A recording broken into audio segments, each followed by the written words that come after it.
दोस्तों, हिंदुओं का प्रमुख तीर्थ स्थल कहे जाने वाले जगन्नाथपुरी मंदिर को न केवल देश भर में प्रसिद्धि मिली हुई है, बल्कि दुनिया भर में जगन्नाथ रथ यात्रा का आयोजन भी जोरों शोरों से किया जाता है, जिसमें विदेशी भी जमकर हिस्सा लेते हैं। हिंदू धर्म में 4 धाम बद्रीनाथ, द्वारिका, रामेश्वरम और पुरी को सबसे ज्यादा महत्व दिया जाता है, जिसमें से एक है जगन्नाथपुरी। दोस्तों, अभी प्रेजेंट टाइम में कलयुग चल रहा है। कलयुग यानी कि कलेश कलह का युग। कलयुग से पहले जब अन्य युग थे, तब सभी देवी देवता धरती पर ही निवास करते थे, लेकिन कलयुग के शुरू होते ही सभी देवताओं ने पृथ्वी लोक को छोड़ दिया। लेकिन सिर्फ भगवान जगन्नाथ ही एक ऐसे देवता है जो हमारे सुख दुख में हमेशा हमारे साथ रहते हैं। भगवान जगन्नाथ उड़ीसा के पुरी में रहकर हम सबकी रक्षा करते हैं। पुरी को धरती का बैकुंठ कहा जाता है। बैकुंठ यानी कि जहाँ पर कुंठा ना हो, दरिद्रता ना हो, निराशा ना हो, आलस्य ना हो और आक्रमण ना हो, अर्थात वो स्थान जहाँ पर भगवान विष्णु निवास करते हों।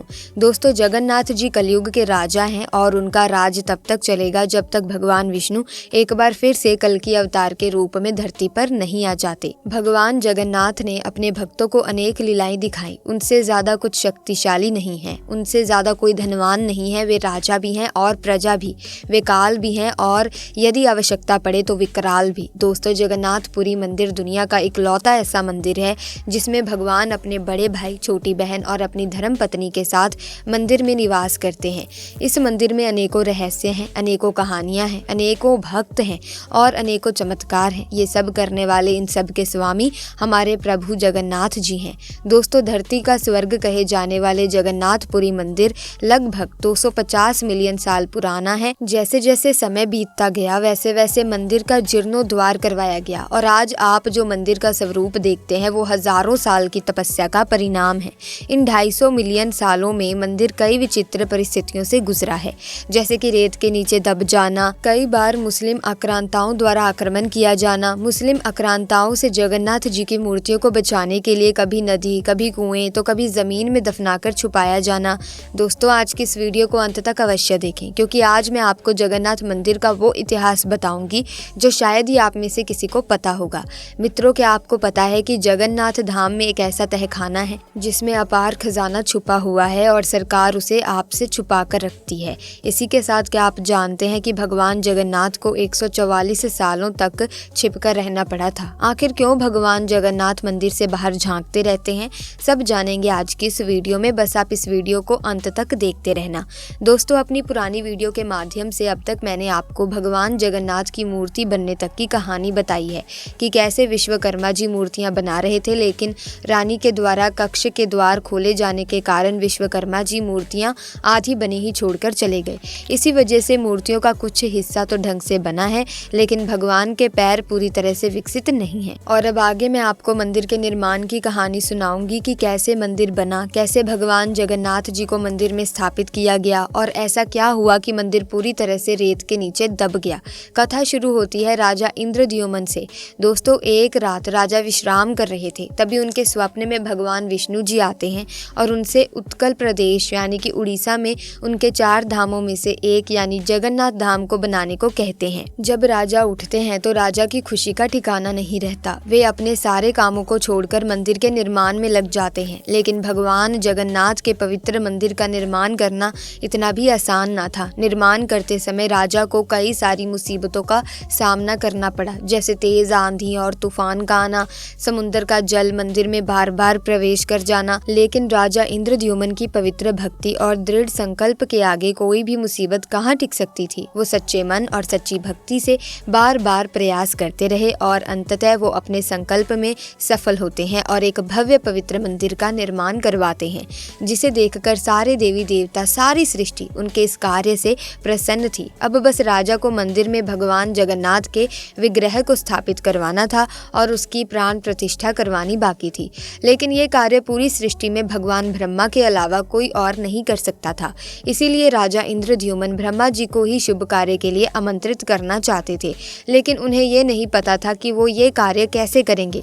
तभी राजा की सहायता के लिए नारद जी प्रकट हुए और उन्हें अपने साथ ब्रह्मलोक की यात्रा पर ले जाते हैं। ब्रह्मलोक पहुंचने में कई सदियां बीत जाती हैं और मंदिर धीरे धीरे रेत के नीचे बंद हो जाता है। लेकिन मित्रों, आश्चर्य की बात तो ये है कि सदियां बीत जाने के बावजूद भी भी राजा की उम्र उतनी ही थी। राजा नारद जी के साथ ब्रह्मलोक पहुंचते हैं।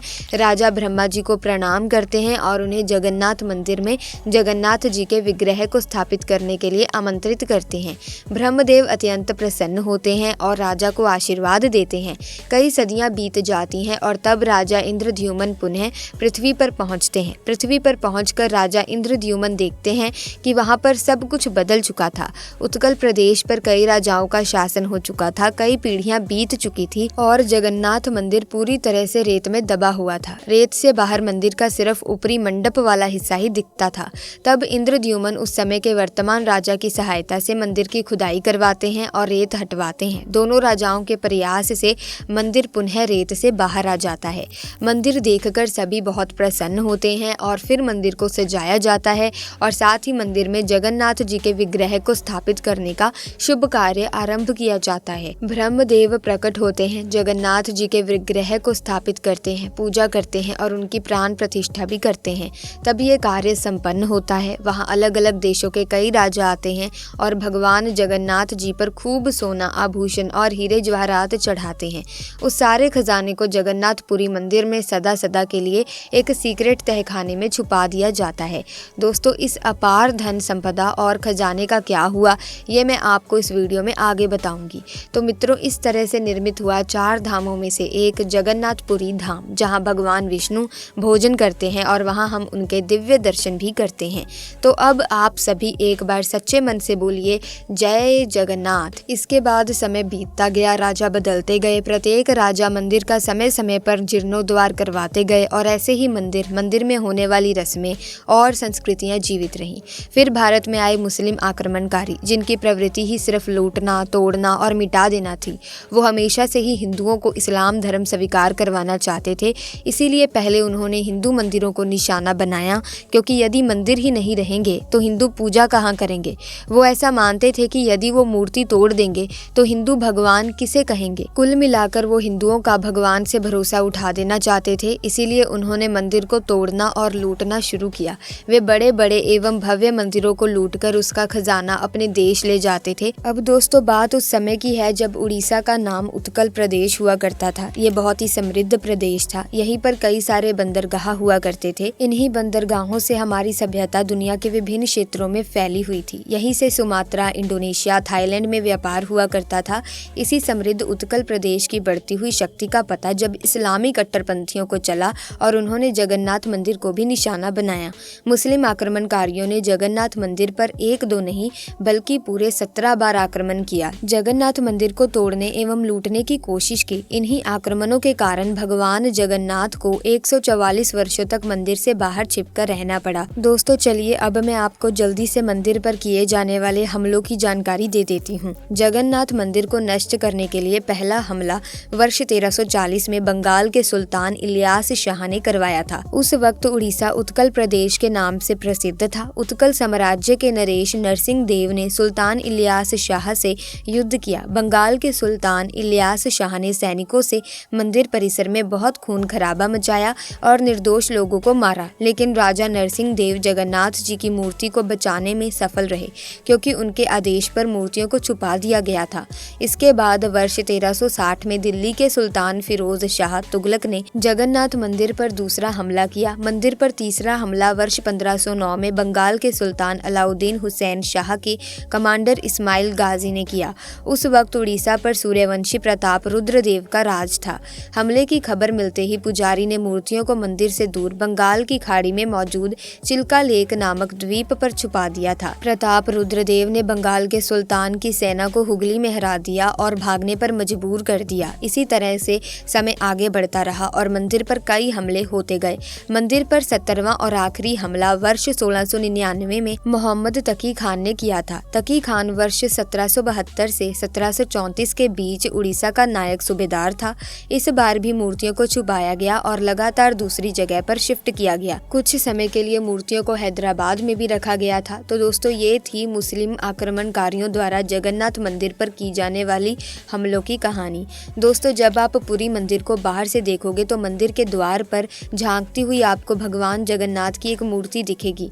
लेकिन क्या आपको पता है कि वो मूर्ति मंदिर से बाहर क्यों झांकती है? चलिए मैं आपको बता बताती हूँ। दोस्तों, इसके पीछे जगन्नाथ जी के एक भक्त की कहानी है। भक्त का नाम है रामचंद्र देव। वे एक राजा थे। वो भगवान जगन्नाथ जी के बहुत ही प्रिय भक्त थे और वो अपनी पूरी धर्म और निष्ठा से उनकी पूजा करते थे। मगर एक बार एक मुगल शासक भारत आया जिसका नाम था तकी खान। तकी खान ने राजा रामचंद्र देव को बंदी बना लिया और कैद कर लिया। लेकिन राजा रामचंद्र देव जी को बाहर निकलना था और भगवान जगन्नाथ जी की पूजा करनी थी, इसलिए उन्होंने ताकी खान के माध्यम से इस्लाम धर्म को स्वीकार कर लिया, अन्यथा वो मुगल शासक उन्हें क्रूरता से मार देता। फिर वो मजबूरन ताकी खान की बहन रजिया से विवाह कर लेते हैं। विवाह के बाद राजा स्वतंत्र हो जाते हैं, लेकिन अब वो मुस्लिम बन चुके थे और ये बात तो सभी जानते हैं कि जगन्नाथ मंदिर में सिर्फ हिंदू ही प्रवेश कर सकते हैं। इस कारण राजा रामचंद्र देव जी जब जब भगवान जगन्नाथ के दर्शन करने मंदिर जाते थे, उन्हें अंदर जाने नहीं दिया जाता था। इसीलिए वे मंदिर के बाहर से ही प्रार्थना करके वापस लौट आते थे। एक दिन भगवान जगन्नाथ राजा के सपने में आते हैं और उनसे कहते हैं कि तुम मेरा एक वैसा ही विग्रह बनाओ जैसा कि मंदिर में स्थापित है। उस विग्रह को मंदिर के पुजारी के पास ले जाओ। और उसी रात जगन्नाथ जी पुजारी के सपने में भी आते हैं और उनसे कहते हैं कि कल मेरा एक भक्त मेरा एक विग्रह लेकर आएगा और उस विग्रह को तुम मंदिर के बाहर स्थापित कर देना। अगले दिन ठीक वैसा ही होता है। पुजारी वो विग्रह मंदिर के बाहर स्थापित कर देता है। तब से वो जगन्नाथ भगवान का विग्रह बाहर ही स्थापित है, जिसे पतित पावन जगन्नाथ कहा जाता है। तब भगवान जगन्नाथ ये आशीर्वाद देते हैं कि जो फल भक्तों को अंदर वाले जगन्नाथ के दर्शन से प्राप्त होगा, वही फल भक्तों को बाहर स्थापित जगन्नाथ से भी प्राप्त होगा। तो सभी लोग एक बार फिर से जोर से बोलिए, जय जगन्नाथ। दोस्तों, जैसा कि मैंने आपको बताया है कि उड़ीसा की पूरी नगरी बहुत ही दिव्य और रहस्यमयी है, इसीलिए यहाँ पर कई दिव्य संत महात्मा भी हुए जिनके पास कई तरह की दिव्य शक्तियाँ थी। कुछ संत तो भविष्य भी देख सकते थे। 16वीं सदी में उड़ीसा जगन्नाथपुरी में अच्युतानंद दास जी का जन्म होता है। वो बड़े ही दिव्य संत थे। उन्होंने अपने योग शक्ति के बल पर कई अद्भुत भविष्यवाणियां की हैं। वर्तमान में उनकी लिखी पुस्तक भविष्य मालिका की बहुत चर्चा है। अच्युतानंद दास ने 1318 पुस्तक के भविष्य के विषय पर लिखा है। इन पुस्तकों को अच्युतानंद मालिका के नाम से जाना जाता है। तो चलिए उन्हीं में से 10 हैरान कर देने वाली भविष्यवाणियां मैं आपको बताती हूँ। पहली भविष्यवाणी है कि किसान खेती का काम बंद कर देंगे और जंगली जानवर गांव और शहर पर हमला करना शुरू कर देंगे। दूसरी भविष्यवाणी, बदल जाएगी धरती की धुरी, इसके बाद कई भूकंप आएंगे। तीसरी भविष्यवाणी, आसमान में 2 सूर्य निकलने का आभास होगा। ये आसमानी पिंड होगा जो बंगाल की खाड़ी में गिरेगा और उड़ीसा जलमग्न हो जाएगा। चौथी भविष्यवाणी, समुद्र का जल स्तर बढ़ जाएगा और जगन्नाथ मंदिर की 22वीं सीढ़ी तक पानी आ जाएगा। तब भगवान के विग्रह को उनके भक्त छतिया पता ले जाएंगे। पांचवी भविष्यवाणी, धरती पर हो रही प्राकृतिक आपदाओं के कारण धरती पर 7 दिनों तक अंधेरा रहेगा। कहा जा रहा है कि ये घटना 2022 से 2029 के बीच होगी। छठी भविष्यवाणी, एक और प्राकृतिक आपदाएं होंगी। दूसरी ओर होगा महायुद्ध। तीसरे विश्व युद्ध की शुरुआत शनि के कुंभ राशि में प्रवेश करने से होगी। सातवीं भविष्यवाणी, तीसरा विश्व युद्ध 6 साल 6 महीने तक चलेगा। चीन 13 मुस्लिम देशों के साथ मिलकर भारत पर हमला करेगा। आखिरी के 13 महाभारत युद्ध में शामिल होगा और ये भारत की लड़ाई होगी। भारत की इसमें विजय होगी। भारत सदा के लिए अपने दुश्मनों को न सिर्फ खत्म कर देगा बल्कि विश्व गुरु भी बन जाएगा। आठवीं भविष्यवाणी, भारत का आखिरी राजा एक शक्तिशाली हिंदू राजा होगा जो योगी पुरुष होगा। कोई जिसकी संतान नहीं होगी, उसमें विश्व का नेतृत्व करने की अद्भुत क्षमता होगी और वो धर्म के सहारे शांति स्थापित करेगा। नौवीं भविष्यवाणी, उस वक्त उड़ीसा का अंतिम राजा गजपति महाराज होगा। इसी दौरान भगवान कल्कि प्रकट होंगे जो युद्ध में भारत का साथ देंगे। 10वीं भविष्यवाणी, अमेरिका का एक बड़ा हिस्सा जलमग्न हो जाएगा। चीन के कई टुकड़े हो जाएंगे। पाकिस्तान का नामो निशान मिट जाएगा। पाकिस्तान के साथ मिलकर लड़ने वाली शक्ति कमजोर और दयनीय हो जाएगी। रूस एक हिंदू देश बन जाएगा। यूरोप युद्ध लड़ने लायक नहीं रहेगा। वहाँ की जनसंख्या ना के बराबर होगी। इसके बाद 1000 साल तक शांति का युग बना रहेगा। अब बात करते हैं मंदिर के खजाने और तहखाने के बारे में। हिंदुस्तान में इतना बड़ा खजाना शायद ही कहीं मौजूद हो, लेकिन उसी खजाने की चाबी गायब हो गई। शक जताया जा रहा है कि सिर्फ चाबी ही नहीं बल्कि खजाने का कुछ हिस्सा भी गायब हो सकता है। हम बात कर रहे हैं देश के 4 धामों में से एक उड़ीसा के पुरी जगन्नाथ मंदिर की। यहाँ 2 महीने पहले 34 सालों के बाद मंदिर का खजाना खोला गया था। तब खजाने के भीतरी हिस्से में जांच टीम के नहीं पहुंच पाने की अलग वजह बताई गई थी, लेकिन अब खुलासा हुआ है कि मंदिर के भीतरी हिस्से की चाबी प्रशासन के पास है ही नहीं। अब सवाल है कि आखिर मंदिर के रहस्यमय खजाने की चाबी किसने चुराई? आखिर जगन्नाथ मंदिर के सीक्रेट चैम्बर में कौन घुसा? कहते हैं कि इस विशाल पुरी जगन्नाथ मंदिर के गर्भ में मौजूद है भगवान का खजाना, जिसे ना तो कोई छू सकता है, ना ही खजाने के बारे में कोई बात कर सकता है। लेकिन इस बार ये मंदिर अपने खजाने को लेकर चर्चा में नहीं, बल्कि ऐसे कई सवाल हैं जिसने मंदिर में आस्था रखने वालों की नींद उड़ा दी है। जिस अद्भुत खजाने का रहस्य आज तक कोई सुलझा नहीं सका, उसी खजाने की चाबी अब एक रहस्य बन गई है। खुलासा हुआ है कि खजाने की चाबी गायब हो गई है। जिस खजाने की रखवाली सालों से भगवान शिव कर रहे हैं, उस खजाने की चाबी गुम हो गई है तो हंगामा मचना लाजमी है। शंकराचार्य ने सवाल उठाया है कि आखिर खजाने को लेकर इतनी बड़ी लापरवाही कैसे हो गई। मंदिर के खजाने की देखरेख की जिम्मेदारी मंदिर प्रबंधन और जिला प्रशासन की है। मंदिर में खजाने की चाबी गायब होने को लेकर सियासत भी शुरू हो गई है। बीजेपी ने सरकार से जवाब मांगा है और तत्काल उन लोगों की गिरफ्तारी की मांग की है जिनके ऊपर खजाने की देखरेख की जिम्मेदारी थी। बीजेपी का आरोप है कि 2 महीने से सरकार और उसके अफसरों ने चाबी खो जाने की बात को छुपा कर रखा। तो ऐसे में दोस्तों देखना यह है कि चाबी अब कैसे मिल पाएगी। इसी के साथ अगर आप भी सच्ची आस्था रखते हैं जगन्नाथपुरी के मंदिर में तो कमेंट्स में जय जगन्नाथ लिखना ना भूलें और वीडियो को लाइक करें, शेयर करें, चैनल को सब्सक्राइब करके बेल आइकन को प्रेस करें ताकि नए वीडियोस की अपडेट आपको मिलती रहे। आपका बहुत बहुत धन्यवाद।